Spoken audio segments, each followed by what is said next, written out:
How's it going, guys? David here from phonebuff.com, and in this video I'm doing a speed comparison test between the Google Chrome browser found on the Nexus 7 and the Safari browser found on the 3rd generation iPad. So I did clear out the browsing history on both devices, and they're both connected to the same Wi-Fi network. I actually did a fresh boot on both devices as well, so it's going to be nice and fair. I'm going to go ahead and open up both browsers. You could see that I am running no other applications in the background, so again, it's going to be as fair as possible. Now, something to note, I am leaving on the preloading feature for the Google Chrome browser on, so you can see preload web pages is always on. Basically what that does is it loads up the website as I'm like typing it in, and then when I hit go, it's gonna be like halfway loaded almost, or maybe even fully loaded. But the reason why I'm leaving it on in this case is because in my other video comparing the two devices, I left it off, and a lot of you guys were complaining about, saying that's an advantage that Google Chrome has. By taking it away, it's unfair. I feel like it was unfair by leaving it on, but nonetheless, we're gonna do this video anyway to see what the difference is. Now, to make it a little bit fair though, I'm gonna only type in about half the domains here first, and then on the iPad, and then for the other half, I'm gonna type it first on the iPad, and then on the Nexus 7, so that way it isn't too much of a big advantage. So, first website, we'll go ahead and do phonebuff.com, so we'll enter it on the Nexus 7 first. All right, 1, 2, 3. And as you can see, the Nexus 7 is done loading, and the iPad is still loading it, and there you go, the iPad is done. Let's go ahead and tap on an article really quick, so that way we could, test another web page. Now this one, the preloading isn't going to be an advantage for the Nexus 7 because it doesn't know which article I'm going to actually tap on. So we're going to tap on the Apple removes YouTube app from iOS 6. So 1, 2, 3. See the content first on the iPad, followed by the Nexus 7, and both of them look to be done, but if I have to give the wins to one, it's going to be the iPad because it did show the content first. Let's go ahead and tap on one more article, and we'll do the Google voice search coming to the iPhone and iPad soon. So 1, 2, 3. And again, loaded up a little bit faster on the iPad. You can see like the YouTube picture and everything was populated first compared to the Nexus 7. So far, the two web pages loaded faster on the iPad. The actual home page loaded faster on the Nexus 7, and that's mainly thanks to the preloading feature. Let's go ahead and go to another website. We'll go to Engadget. 1, 2, 3, go.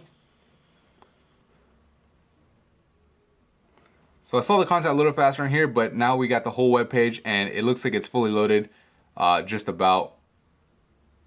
And the iPad's still going, and now it's about done. So let's go ahead and do a scroll test really quick, so that way you can see how it'll look when you actually scroll down. So I'm gonna scroll down, pretty fast on both devices,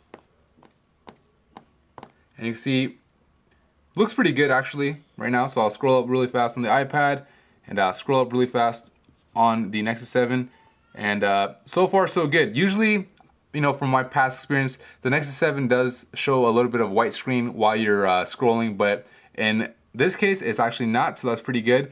We'll go ahead and tap on an article. We'll tap on this guy right over here, so find the little read more icon. So 1, 2, 3.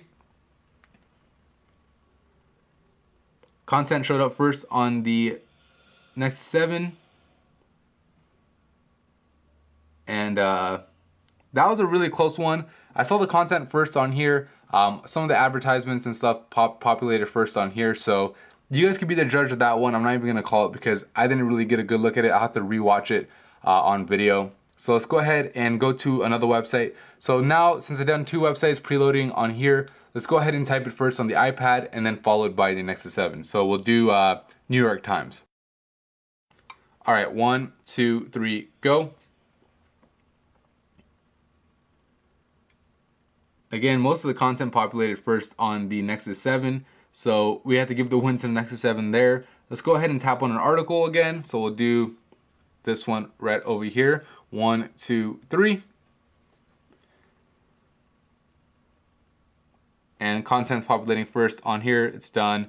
Now this guy's done. So pretty much the theme, even right there, because, just counting 1, 2, 3, it was enough of an advantage for the preloading to actually make a difference and load up the web page faster. So pretty, it's a pretty big advantage to have that preloading, and it's a nice feature, honestly. I do like it. We'll go ahead and type in another website. So we'll do LA Times, but this time I'll try to hit go right away. So we'll go ahead and type it in on the iPad first.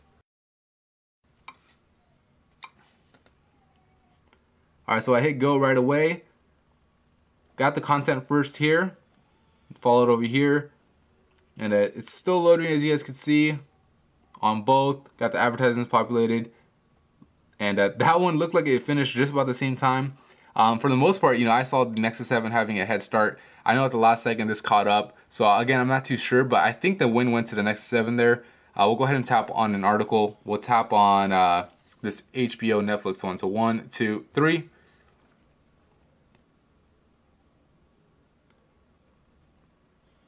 Content first here. And this one's done.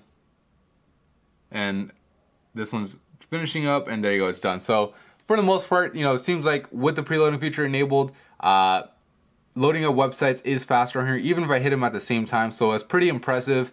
When I had the preloading feature off, it was actually the opposite. The iPad with the Safari browser was winning just about every time. But now let's go ahead and do some benchmarks, because those are real world tests to see how the benchmarks look. We'll go to browser mark on both devices.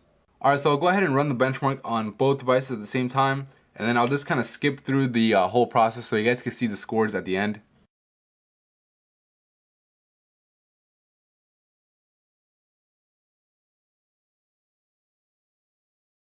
Alright, so the browsing benchmark is done, and you can see the Nexus 7 scored a 132,408 thanks to Google Chrome's optimizations, and the iPad's browser, the Safari browser, scored a 99,898. So definitely a higher score for the Nexus 7, and honestly I'm not too surprised, because I know the Google Chrome browser is really optimized. I even use it. I've compared the Google Chrome browser on iOS to the Safari browser on iOS, and the Google Chrome browser actually beat it out. So we'll go ahead and do another benchmark. We'll just do the HTML5 benchmark. Alright, so I'm just going to the HTML5 test website, and it'll just give us a score. So 369 for browser compatibility, and 324 for browser compatibility on the Safari browser. So again, from the benchmarks, the Nexus browser, the Google Chrome browser, scored better. And from some of the real world tests, as long as we had that preloading feature enabled, it did score, or it did load those home pages faster. The actual articles and web pages loaded faster on the Safari browser. But as far as the browsers go, I have to say the better browser is the Google Chrome browser, because I've not only tested it, between these two, but also on iOS itself between Safari and Google Chrome. And again, I said Google Chrome actually outperformed it. But hardware wise, you can tell the rendering's a little bit faster on the new iPad. So you have to give the new iPad the edge there. It seems a little bit more powerful, even though this guy has a quad core CPU. But anyway, that's pretty much it for me in this video. Hopefully, this answers the questions you guys had, as far as what difference does preloading make if you turn it off and on. But anyway, if you found this video helpful, please hit the like button and subscribe to the channel. Thank you.